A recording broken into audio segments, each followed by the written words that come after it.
Rolling. Shalom. This is the GMS St. Louis camp, man, out here on the highways and byways for another week, about to serve the Lord and put in his work, and condemn this wicked ass society and, of course, edify simultaneously. And Lord, will he be edified and all praises to Yahweh, Bahashem, Yahweh Shai, Bahashem, Kakwadash. Double honors to our apostles and elders at Great Millstone. Salute to you, Sensor Akim. Keep pushing. We're about to go and get it started. I wanted to just speak on drinking, drinking heavy drinks a lot or whatever, because that's something I'm trying to kick to the curb, because, it should be obvious why I'm trying to do it, man, because, like the scriptures say, wine is a mocker, it'll get you in some shit, you can get addicted, and it can turn your life on, it can turn your life inside out, man. Right. I'm started off with what I tell you. 1 Timothy 5:23. No, let's get yours first. Yeah. This Proverbs chapter 31, and I'm start at verse 4. It is not for kings, O Lemuel, it is not for kings to drink wine, nor for princes strong drink, lest they drink and forget the law and pervert the judgment of any of the afflicted. Give strong drink unto him that is ready to perish. But let me say this. It's not saying that a king or a prince shouldn't drink. It's saying you shouldn't always be at the bottle, man. Always drinking, because it perverts your judgment, man. It messes with your mind.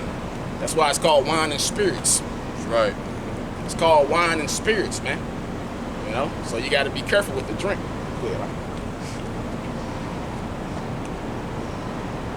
Give strong drink unto him that is ready to perish. Exactly. So the next verse said, give strong drink unto him that is ready to perish. So that should tell you right now, drinking is not an unlawful thing. It's lawful. But the thing is, in this society, Esau got all manner of evil inside these drinks, man. People catching cancer and liver disease and shit are behind these drinks. Right. Wine is not wine in this society, man. A beer is just a damn can of estrogen in society. You can look that up. It's just a big fucking can of estrogen. They try to make it seem like beer. Oh, you got manly men with big beards and shit drinking beer. Man, that shit full of estrogen, bro. Ran by that woman. Yeah, they woman run them. Give strong drink unto him that is ready to perish, and wine unto those that be of heavy hearts. And many brothers are ready to perish, man. That's why we drink like we drink. But like I said, me personally, I'm not stopping my drinking habits, but I'm slowing down on my drinking habits, I'm just trying to be more moderate and drink once or twice in a week at the most, Lord willing, somebody be edified by this, because... Hey, but like I said, that's another short-term goal that you can strive for. And yeah, because the trick to life for the most part is keeping your pleasures in balance. You know what I'm saying? Because scripture tell you what you probably got, that wine was created to make man happy. But you got to be balanced with it. Because probably got on your list as well. But it's always wine and women that make men, stumble. Because it's things you like to enjoy, but you got to find that balance. It's like dealing with women too much, you're gonna fall, right? And I say you can't deal with them, but you got to have that balance. That's how it is with pleasures in general. Just like eating sweets. We all love sweets. There's really never a time your mouth is never gonna. I'm not in the mood for sweets. It's just up to you to say no, I shouldn't be eating that. So that's why people get fat and stuff like that. They can't control it. They got to have that balance. That's another thing I'm trying to get right in my diet. It's how I stand down a little bit, but we'll see. Verse 7. Hey, and another scripture, false balance is an abomination, man. So, like the brother said, balance, man. If your balance is off, that's an abomination to the Most High. Verse 7.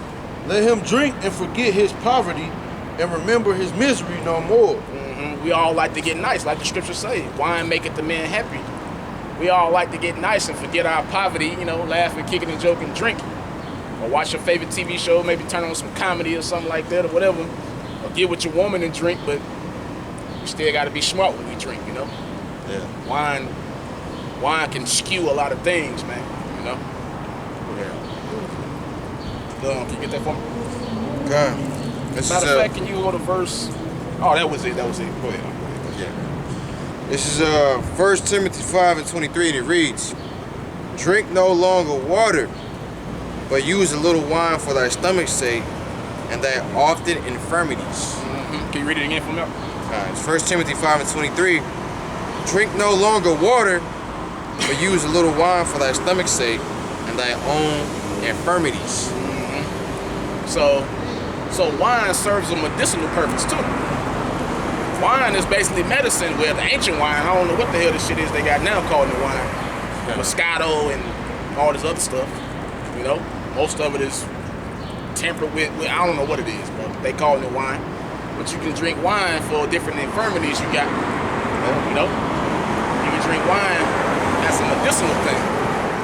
Yeah. So of course, scriptures is pro wine, but you gotta, once again, use balance, use wisdom. And once again, wine fucks with your wisdom. This wine we drink today, any damn way. When you don't drink it in moderation, it messes with your wisdom. It messes with your understanding, man.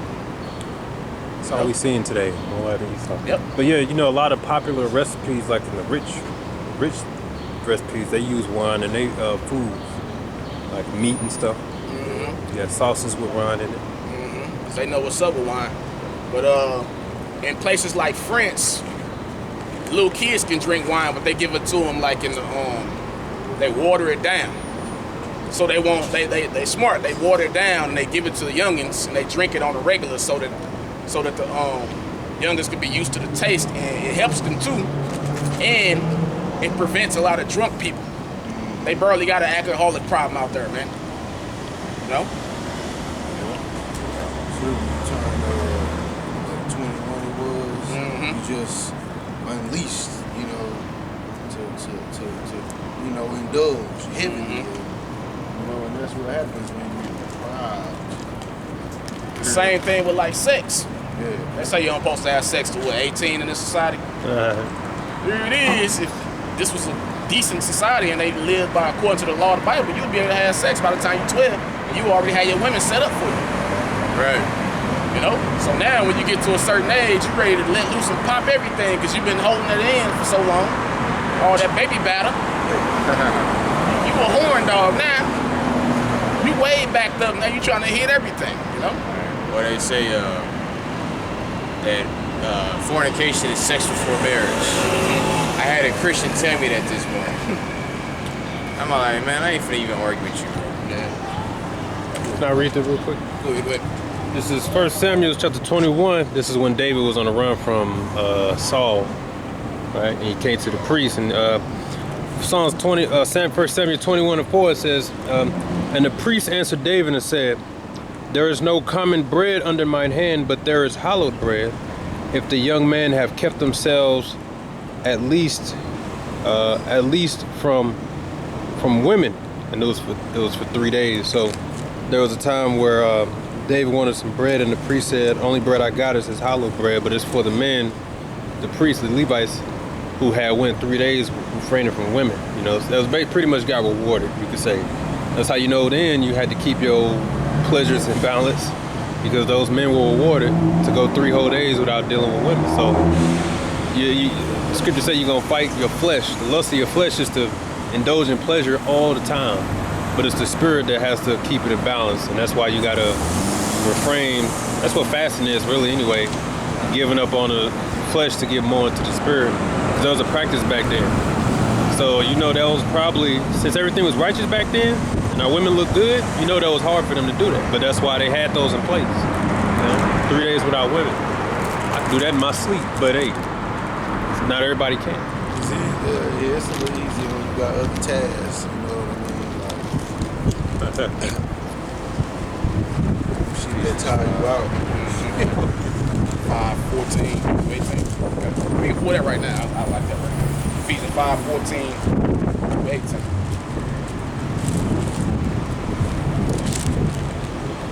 Yep.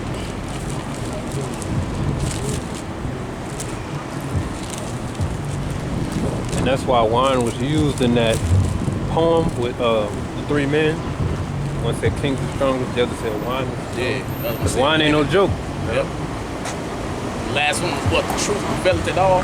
Now women, fails. Yeah. yeah, women are strong. I just had that. I'll pull it afterwards. This is Ephesians 5:14. Wherefore he said, awake thou that sleepest, and arise from the dead, and the Mashiach shall give thee life. Exactly. Scripture Light. say, awake that sleepeth, man. Most of our people are asleep. Even though a lot of them do know the truth in these last days, but they still sleep. Because they'll know the truth, but they'll like still do what the hell they want to do. So they still really sleep. You know? They sleepwalking, they dead man walking for real, for real. Yeah. You know? So a lot of them, like my cousins, really, they making me really get away from the drink because these dudes, early in the morning with beer bottles of beer in their hand, one of them got a big ass bottle of some brown shit in his jacket. Early in the morning, bro, and eating my neighbor taking pictures of him. Like, bro, this is how I don't want to be, bro. How y'all need drink morning, afternoon, and evening, bro? How you can't cope without a drink, bro? So that stuff can basically destroy you. You know?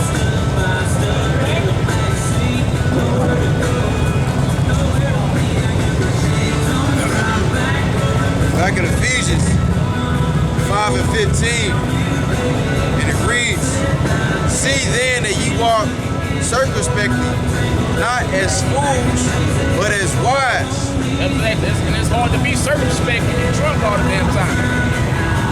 The word circumspect means to see everything around you. It's hard to be completely conscious when you're drunk all the goddamn time, man. What's that light change? Just me personally, I don't like country music. Just me personally, I don't like country music. That shit trash. Jake came up with it, but that shit, this Edomite shit, that shit trash. It ain't got no soul in it, no nothing. It's basically just talking. That's all it is. Bunch of pitiful shit. It ain't no talent in it. No talent.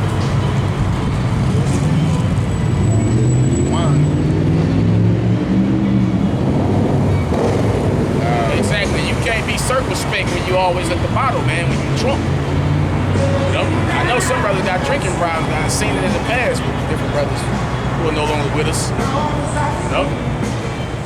We always gotta drink. Yeah, we know we in hell, but shit, we still gotta cope. Use wisdom. Use moderation. There's other ways where you can drown your sorrows. You can learn how to build different things.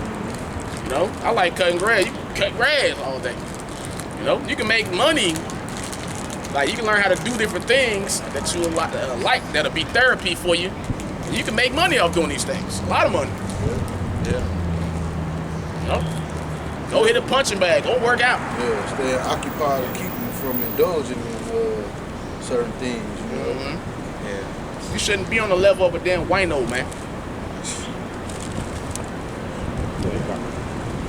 Verse 16 says, redeeming the time because the days are evil.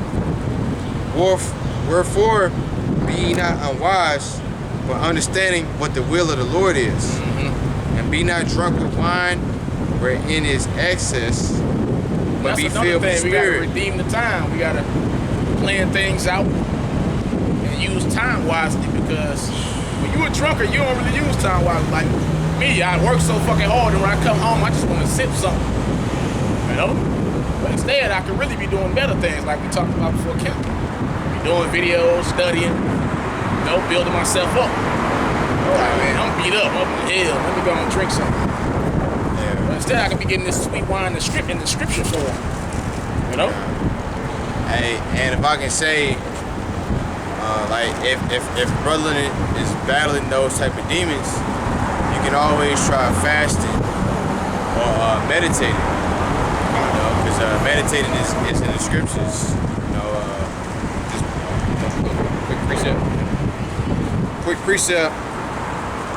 This is Genesis.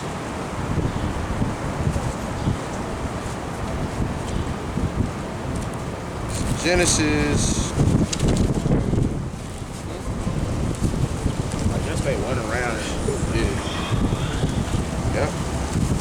This is when our forefather Isaac met his wife Rebecca, which is Yahweh Shai in the reincarnation. If you can receive it. It's Genesis 24 and 62, and it reads, "And Isaac came from the way of the well, Lahario, where he dwelt in the south country. And Isaac went out to meditate in the field at the evening tide, and he lifted up his eyes and saw, and behold, the camel was coming." Right. So he went out in the evening time to meditate. You know, meditate where it's quiet. You know, isolate yourself and sit. And basically, you got to sit with yourself and you know, like, and let your mind reset itself. And yeah, because the mind is a powerful thing. It'll sort out all your problems. You know, basically organize stuff. Because in this society, we always indulged in bullshit, like social media, TV, women, work. You know, we always occupy, and that's what Esau Edom tries to do. He tries to keep you distracted and keep you from off your path because he want to keep you a damn slave. All right. So yeah, take an hour or two to meditate. You know, deep breathe, and you know, pray, fast, because hey, that'll help you. Because when you like to stay drunk all the time, you know, which I ain't saying you are, like you know, if you like to stay drunk all the time, that's kind of a form of insecurity, you know. So you gotta basically like dig deep within yourself and get to know yourself. Because a lot of us, a lot of us, we don't know ourselves, you know. But the Most High knows who we are, and you gotta figure out yourself, what type of man that you are, what type of things that you like, all that. And you get it, you gonna pull it, pull it. I got one for you. The Proverbs 18:1. It says, "Through desire, a man having separated himself, seeketh and intermeddleth with all wisdom."